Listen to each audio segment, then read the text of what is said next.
संगीत ज्याच्या आयुष्याशी जुळलेलं नाही आहे असा माणूस पृथ्वी तलावरती नाही, असं माझं म्हणणं आहे. माणसाच्या जीवनाशी संगीत खूप डीपली कनेक्टेड आहे. कसं बघा, संगीत हे एक व्हायब्रेशन आहे. नाद हा एक व्हायब्रेशन आहे, बरोबर आहे. आपण एखाद्या इन्स्ट्रुमेंटवरती स्ट्रोक देऊन त्यातनं एक व्हायब्रेशन क्रिएट करतो. मग तो तबला असेल, ते संतूर असेल, सितार असेल किंवा आपला व्होकल कॉर्ड असेल, प्रत्येकातनं एक व्हायब्रेशन तयार करतो संगीताच्या स्वरूपामध्ये. मग आता सा म्हटल्यानंतर हे एक व्हायब्रेशन, रे म्हटल्यानंतर हे व्हायब्रेशन ना, व्हायब्रेशनच आहे सगळे ना. तर प्रत्येक स्वर एक वेगवेगळे डिफरंट व्हायब्रेशन आहे. तर संगीत हे एक व्हायब्रेशन आहे. तसंच माणसाचा देह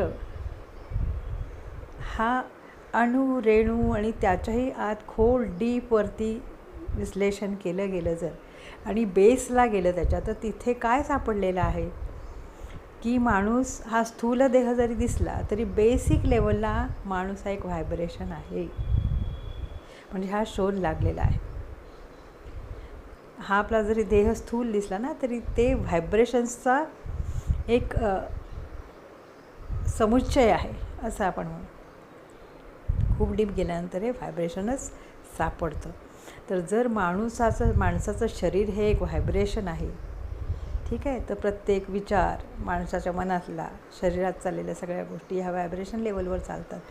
आणि जर संगीत हे पण व्हायब्रेशन आहे, माणसाचं शरीर हेही एक व्हायब्रेशन आहे, तर दोन व्हायब्रेशन ट्यून होऊ शकतात.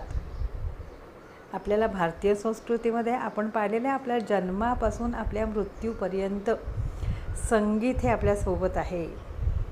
म्हणजे अगदी जन्मास आलेलं मूलसुद्धा जो एक आवाज तयार करतं, जे एक व्हायब्रेशन गळ्यातनं काढतं, त्याला आपण रडणं असं म्हणतो बाळाचं.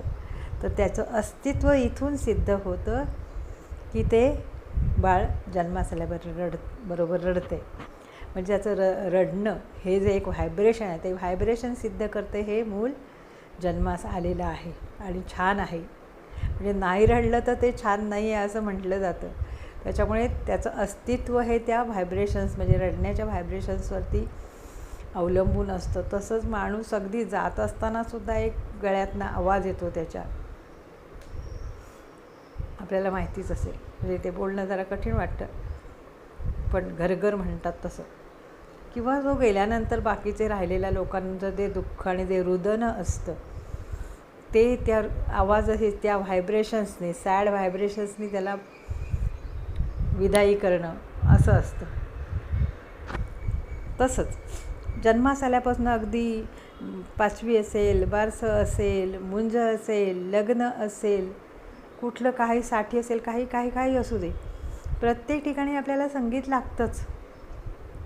आणि आपलं प्रत्येक सेलिब्रेशन, आनंद व्यक्त करणं हे आपल्या संगीताबरोबर आहे. आपल्याला माहिती आहे ट्रेडिशनली प्रत्येक वेगवेगळ्या ट्राईब्समध्ये वेगवेगळ्या पद्धतीचं संगीत असतं. तर सगळीकडे आनंद आणि दुःख हा संगीतातून व्यक्त करण्याची आपल्याला भारतीयांमध्ये पद्धत आहे. वेस्टर्न कंट्रीजमध्ये पण आहे संगीत भरपूर.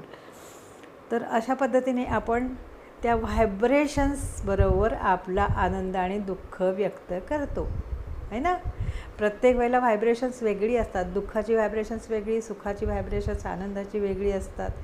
याचा अर्थ आपण जन्मापासून मरेपर्यंत एक स्पेसिफिक व्हायब्रेशनला ट्यून होत असतो वेळोवेळी.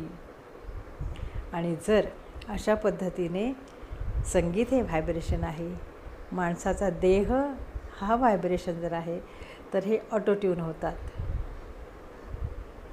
त्यामुळे आपल्याला असं कधी वाटतं बघा, काही माणसं असतात ना, त्यांच्याबद्दल पटकन आपुलकी ओढ वाटते. काही माणसांची कडे बघावं असं पण वाटत नाही, बोलावं असं पण वाटत नाही. याचा अर्थ काय असतो की त्यांची व्हायब्रेशन्स माझी व्हायब्रेशन आयदर ट्यून होतात किंवा नाही होत. ज्यांच्याशी होतात त्यांच्याबद्दल चांगला भाव निर्माण होतो, त्यांच्याशी ट्यून हवं, त्यांच्याशी बोलावं, त्यांना कनेक्ट व्हावं असं वाटतं.